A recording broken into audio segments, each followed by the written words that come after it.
chat with Bill and Larry. Jim's supposed to be here, but he decided to go to the dentist instead.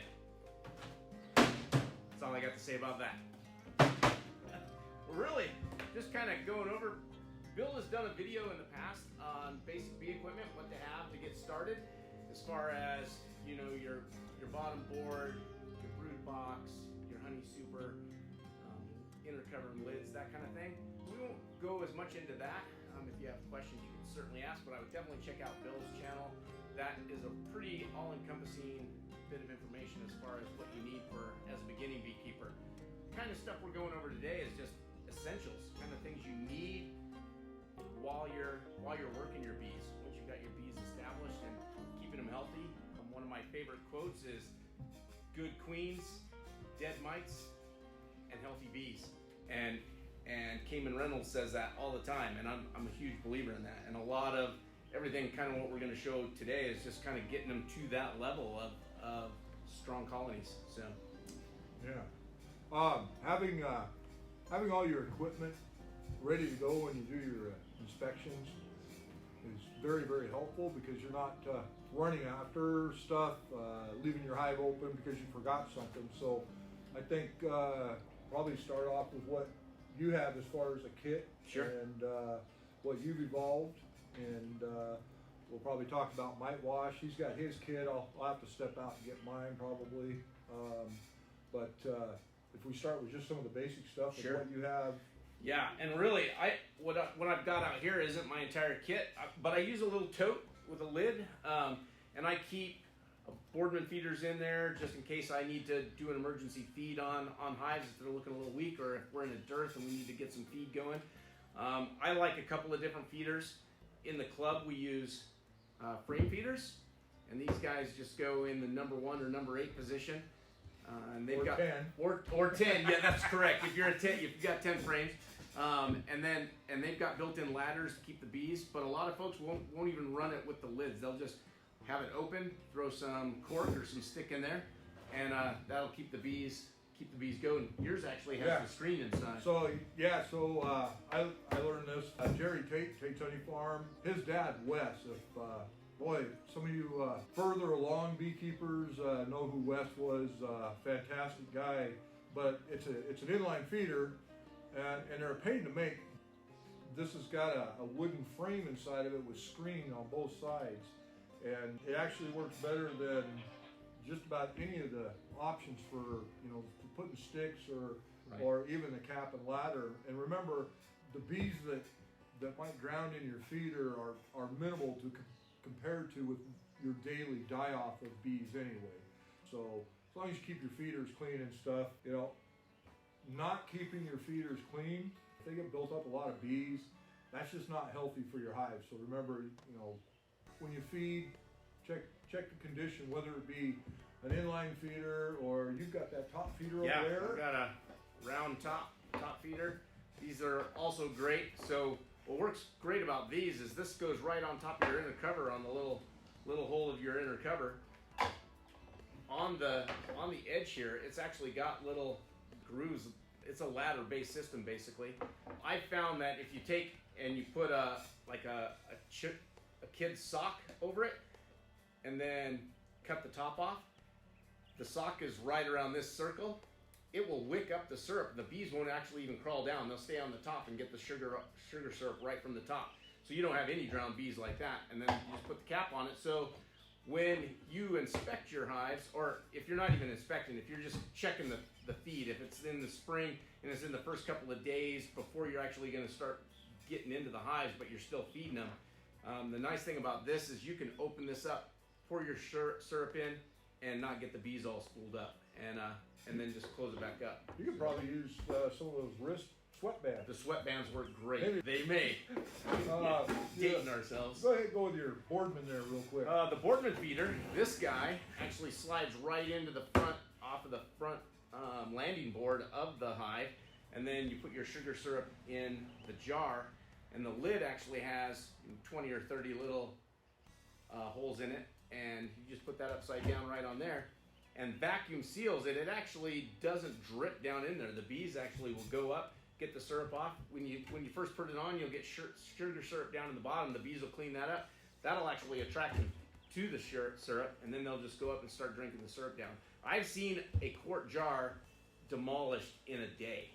They will, if you've got a really strong hive and they're hungry, they will start bringing in that syrup to build up their wax and the comb. They'll finish that. So you got to stay on top of that. The one disadvantage that I don't like about the Boardman feeders is that it's in a jar and it's out exposed to the sunlight. So if they're not eating a lot, you can actually see mold in here. Well, in a plastic jar, Yeah. will actually heat Heat and and expand. expand, So yeah. it's really important to use a glass jar Correct. versus anything else, Yeah. because it will literally start if it gets hot, it's cold It'll at night, squeeze and that, it heats yeah. up.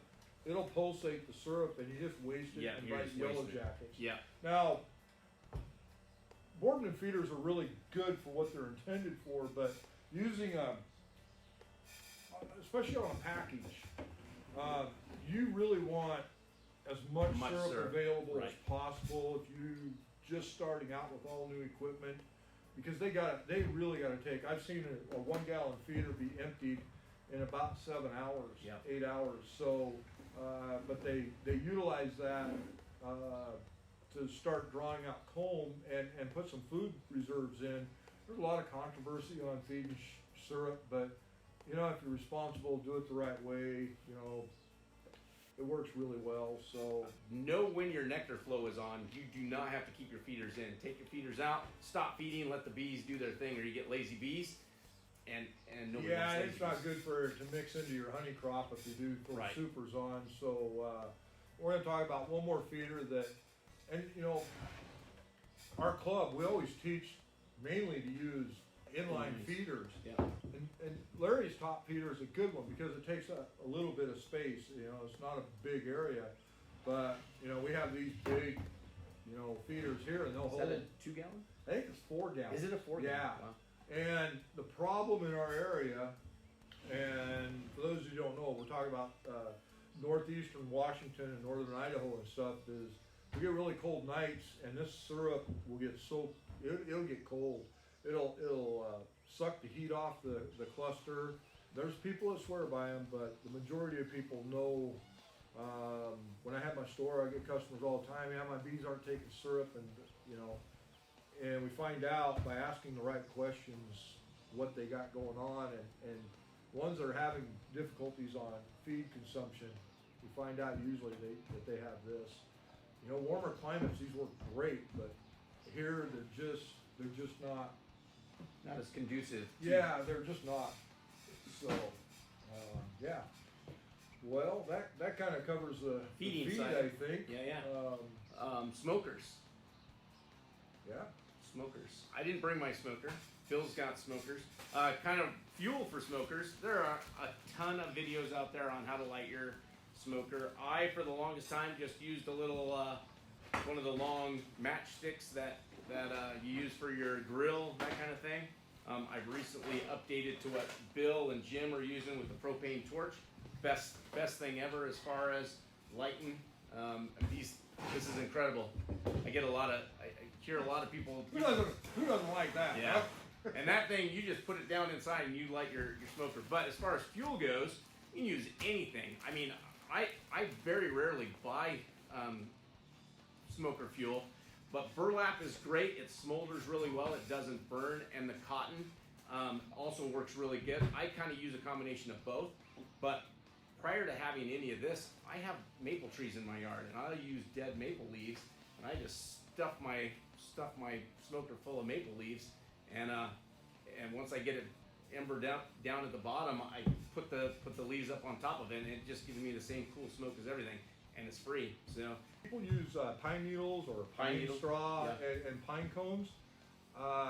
Man, here in this area, we're having some really crazy weather. yeah, They spark, they do. and you do not. I mean, Especially if you're on somebody else's land, yeah. you don't want to start their field on fire. I actually carry in all my trucks because you never know which one I'm going to take in the yard. Sure.